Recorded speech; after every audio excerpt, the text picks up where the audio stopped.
বোয়াল মাছের অনেক ধরনের অনেক রেসিপি হয়তো আপনারা সবাই ট্রাই করেছেন, কিন্তু আমার মনে হয় যে এই রেসিপিটা কেউ কখনো ট্রাই করেননি।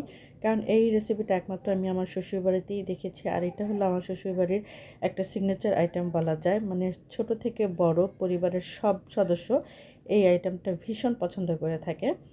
তো আজ আপনাদের সঙ্গে আমি বোয়াল মাছের এই রেসিপিটি শেয়ার করব, যেটা আসলে এখন পর্যন্ত মনে হয় না কেউ কখনো খেয়েছেন।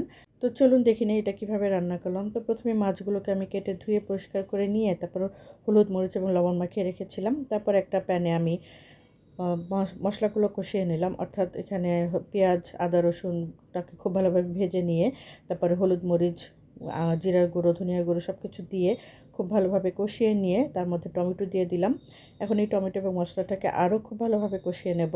খুব ভালোভাবে যখন এটা কষানো হয়ে যাবে, তখন ম্যারিনেট করে এই মাছগুলো এর মধ্যে দিয়ে দিতে হবে এবং এই মাছগুলোকে দিয়ে বেশ কিছুটা সময় নিয়ে এখানে কষিয়ে নিতে হবে।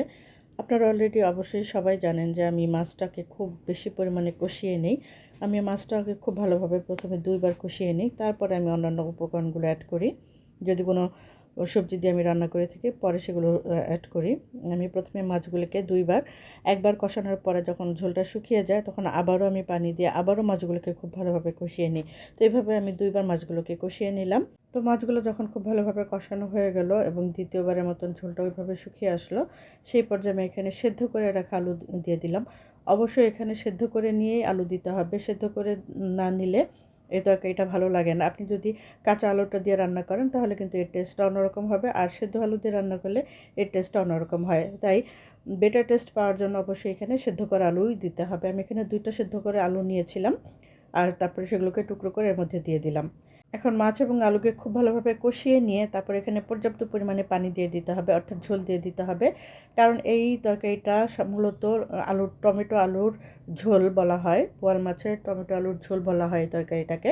তো এই তরকারিটার মধ্যে ঝোলের পরিমাণটা একটু বেশি লাগে, কারণ এই তরকারিটার নামই হলো বোয়াল মাছের আলু টমেটোর ঝোল। তো যেহেতু আলু টমেটোর ঝোল নাম এটার, তো এখানে ঝোলের পরিমাণটা অবশ্যই বেশি দিতে হবে। তবে এত বেশি না যে একেবারে নদী করে ফেলবেন। তো যাই হোক, পরিমাণ মতো ঝোল দিয়ে দিতে হবে। তারপরে এটাকে খুব ভালোভাবে রান্না করে নিতে হবে।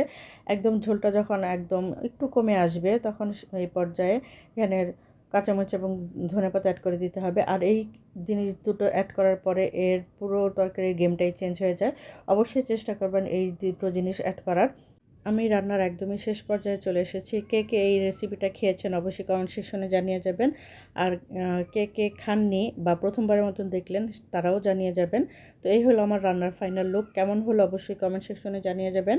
যদি রান্নাটি আপনাদের কাছে ভালো লাগে তাহলে অবশ্যই লাইক কমেন্ট এবং শেয়ার করে দেবেন। আজকের মতো এখানে বিদায় নিচ্ছি। পরবর্তী নতুন ভিডিও দেখার আমন্ত্রণ জানাচ্ছি। সেই পর্যন্ত সবাই ভালো থাকবেন এবং সুস্থ থাকবেন। আসসালামু আলাইকুম।